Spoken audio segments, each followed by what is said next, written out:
আসসালামু আলাইকুম viewers, Sabinus কিচেনে তোমাদের স্বাগত জানাই। আজ আমি তোমাদের কাছে নিয়ে চলে এসেছি সুজির একটি হেলদি রেসিপি। এইভাবে তোমরা একবার বানিয়ে দেখো, আশা করছি তোমাদের খুবই ভালো লাগবে। Aha. Yes.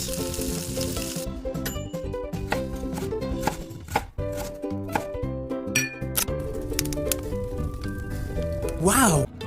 কড়াইতে আমি সুজি দিয়ে দিচ্ছি। সুজি আমি হালকা করে ভেজে নেব। হালকা করে ভেজে নিলে সুজি খেতে ভালো লাগবে। ভাজা হয়ে গেলে এর মধ্যে এবারে আমি পানি দিয়ে দিচ্ছি। পানি দিয়ে এবারে আমি নাড়তে থাকবো।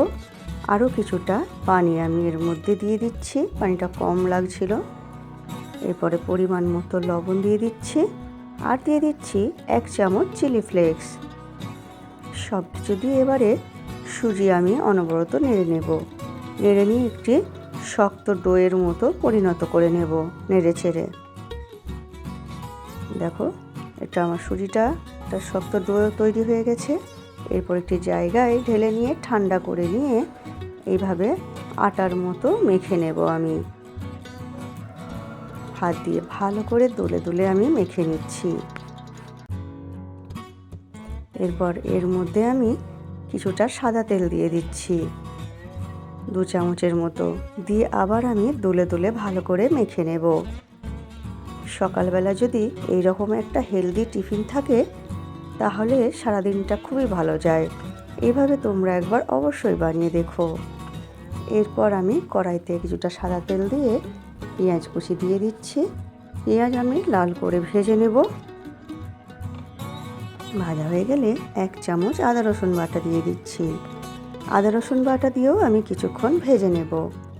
ভাজা হয়ে গেলে এর মধ্যে পরিমাণ মতো লবণ, 1/2 চামচ হলুদ গুঁড়ো, 1/2 চামচ লঙ্কা গুঁড়ো, 1 চামচ ভাজা ধনে গুঁড়ো, 1 চামচ ভাজা জিরে গুঁড়ো, অল্প করে পানি দিয়ে দিচ্ছি মশলাটা না পুড়ে যাওয়ার জন্য, আর 1 চামচ মিট মশলা গুঁড়ো। সব কিছু দিয়ে এবারে মশলা কিছুক্ষণ কষিয়ে নেব। অল্প অল্প করে পানি দিয়ে কিছুক্ষণ মশলা কষিয়ে নিচ্ছি আমি। কষানো হয়ে গেলে এরপর আমি এখানে আলু সেদ্ধ করে ম্যাশ করে এর মধ্যে দিয়ে দিচ্ছি। দিয়ে এরপর আমি আলু ভালো করে ভেজে নেব। যখন এইভাবে তলা ছেড়ে আসবে আলু ভাজতে ভাজতে, তখন বুঝতে হবে আলুটা ভাজা হয়ে গেছে। দেখো, তলা ছেড়ে আসছে আলুটা। তারপরে আমি নামিয়ে নেব। নামিয়ে নিয়ে এরপর পিড়ে বেলনিতে আমি তেল লাগিয়ে নিচ্ছি ভালো করে। সাদা তেল লাগিয়ে নিয়ে এরপর সুজির ডো থেকে একটু বড় সাইজের ডো নিয়ে আমি এভাবে মোটা করে বেলে নেব। এটা খুব পাতলা হবে না, একটু মোটা করে বেলতে হবে। দেখো কীরকম মোটা বেলছি আমি, এইভাবে মোটা তোমরা বেলে নেবে। একটি গ্লাসের সাহায্যে আমি গোল করে কটা পিস করে নেব।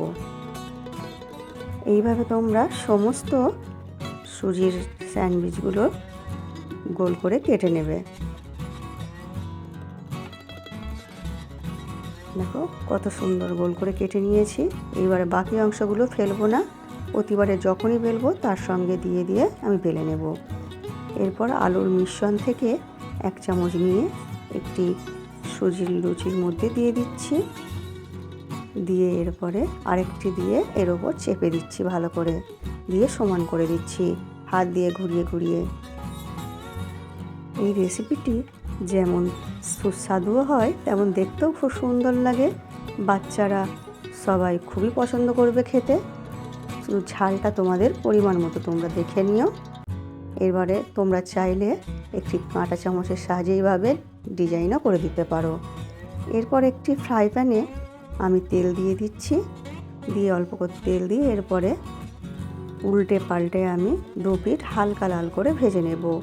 বেশি লাল করে আমি ভাজবো না, হালকা লাল করে ভেজে তুলে নিয়ে এরপর তোমরা গরম গরম সকালের জলখাবারে পরিবেশন করো। আমার রেসিপিটি ফেসবুক থেকে দেখলে ফলো করে দিও, ইউটিউব থেকে দেখলে সাবস্ক্রাইব করে পাশে থেকো। আমার রেসিপিটি শেষ পর্যন্ত দেখার জন্য অনেক অনেক ধন্যবাদ তোমাদের।